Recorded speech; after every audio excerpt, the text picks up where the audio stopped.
So this is the chart I keep referring to. It's a beast. Obviously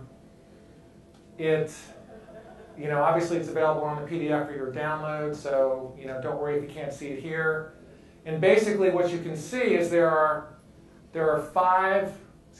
four classes of iDevices.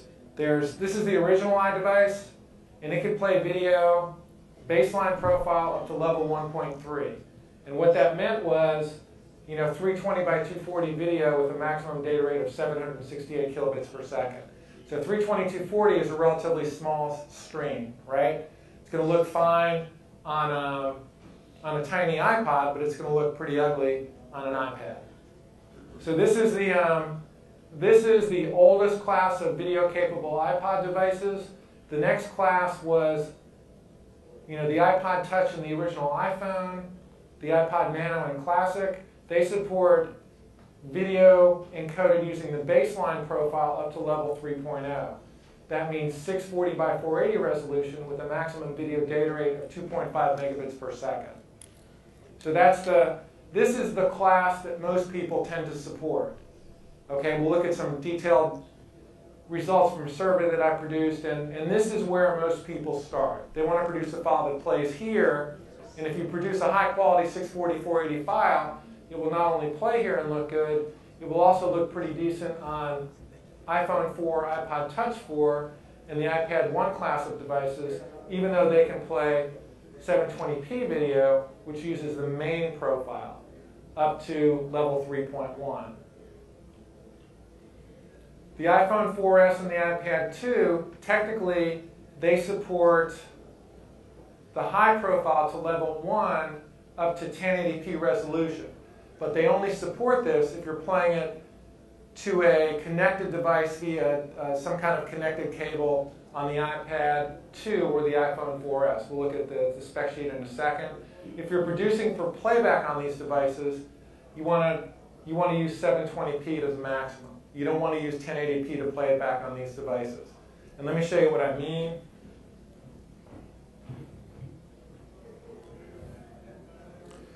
So this is the spec sheet for the iPad 2, and what it says is it supports up to 1080p with the digital video AV connector or the Apple VGA adapter. Okay, so it can play 1080p, but only out through this port. It can't play it natively on the device.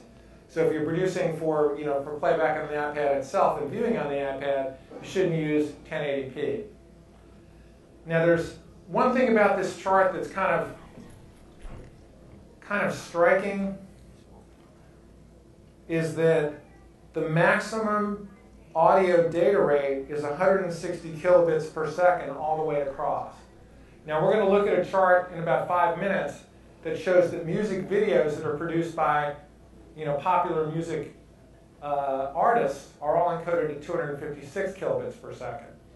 Technically, they're over the specifications that Apple produces for these devices.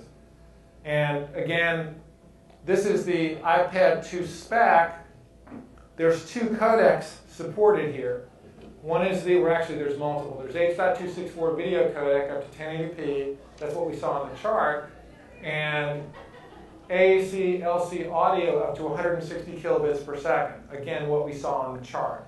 So we've got this disconnect between what people are doing and what's actually working and what Apple's putting in their spec sheets. So, I'm going to probably tell you to do what's working and just make sure that you test.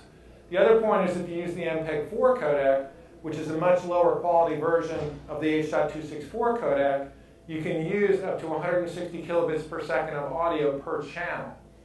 So maybe there's an error in the spec sheet. I don't know, they've been this way forever, so it doesn't seem like it is. But nobody is using the MPEG-4 video codec in the music videos they're producing. They're all using H.264, and they're all producing at 256 kilobits per second. This isn't the only time there was a disconnect between what people are producing and what's actually working and what the Apple specs are. So, if it's working, that's what I would do, but it always scares me to recommend 256 kilobits audio when the devices themselves are only spec'd out at 160 kilobits per second. So if you're looking at this chart, and these are all video-capable iDevices, right? I mean, some are tethered only. So the iPod Nano and the iPod Classic, you can only support with iTunes. The original iPod, the same thing. iPod, iPhone, pretty much everything to the right you can get to either Wi-Fi or cellular. So the question is, you know, do I want to support the original iPod? Should I produce a 320 by 240 stream? You know, that's a question that you have to really think about. And then it's, you know, do I create one file in the 640, 480 range that supports everything to the right and just forget about the green ones, which is what a lot of producers are doing, or do I produce multiple files? And that's what some producers are doing. We'll look at examples of that in a second. And the final question we're going to address is, should I produce 1080p for the iPhone 4S and iPad 2? And you know, there the answer is no, because